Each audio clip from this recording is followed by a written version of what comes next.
সুপ্রিয় দর্শক, আসসালামু আলাইকুম। সবাইকে স্বাগত জানাচ্ছি আজকের গুরুত্বপূর্ণ সংবাদে। প্রথমেই জানিয়ে দিচ্ছি সংবাদ শিরোনাম, পরে বিস্তারিত। এখন ওই মুসলিম ভাইয়ের বউর একটা কথা খেয়াল হয় আর কি, যে লাল দেখলেই ইল্লাপুরের বাইসাপ না। কারণ মাঝে মাঝে ঘটনার কি বলে যে প্রেক্ষাপট ভিন্ন খাতে প্রবাহিত করার জন্য এমন ঘটে।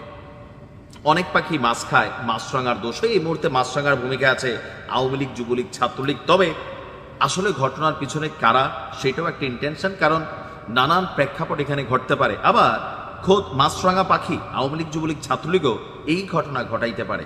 ঘটনার প্রেক্ষাপট হচ্ছে রাজশাহীতে জাতীয় নাগরিক পার্টির জেলা সমন্বয়ক কমিটির সদস্য এবং বৈষম্য বিরোধী ছাত্র আন্দোলনের সাবেক সংগঠক, তার বাড়িতে একটা চিঠি, একটা কাফনের কাপড় মিলছে। চিঠির মধ্যে বেশ কিছু লেখা ছিল। কাফনের কাপড় মিলছে মানে বুঝতেই পারছেন দুনিয়া ছাড়া করার প্রস্তুতি।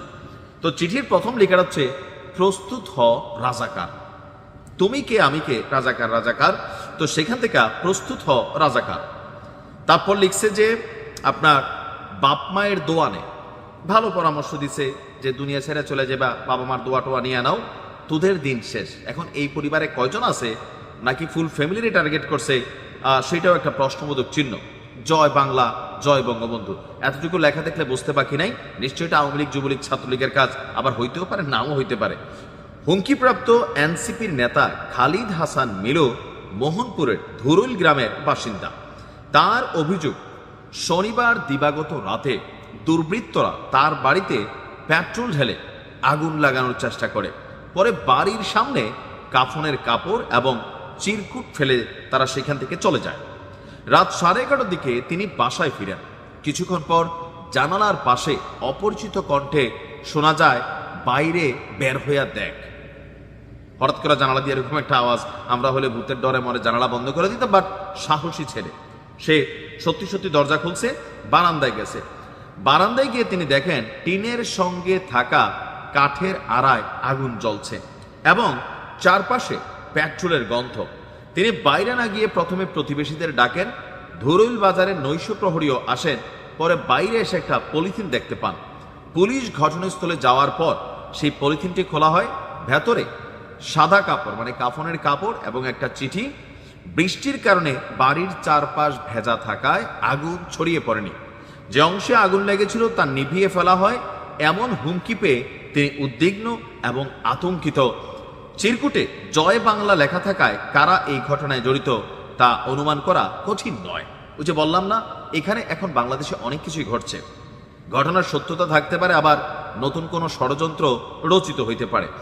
এনসিপি রাজশাহীর জেলা সমন্বয় কমিটির যুগ্ম সমন্বয়ক নাহিদ বলছেন, এই ধরনের ঘটনা অত্যন্ত দুঃখ এবং লজ্জাজনক।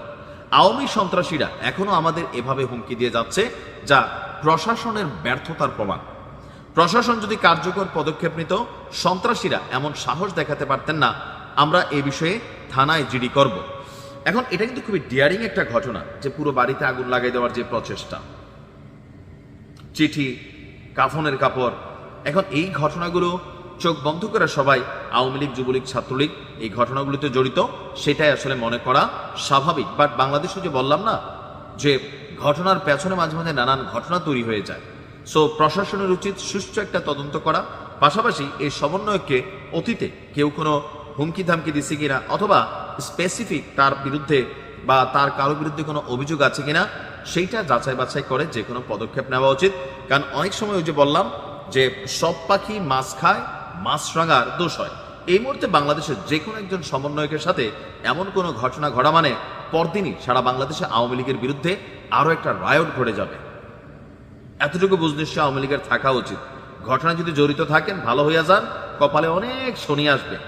আর প্রকৃতপক্ষে অন্য কেউ যদি ষড়যন্ত্র করে, সেটাও একটু খতিয়ে দেখা উচিত। আমরা প্রকৃত ঘটনা জানতে চাই। ভালো থাকুন।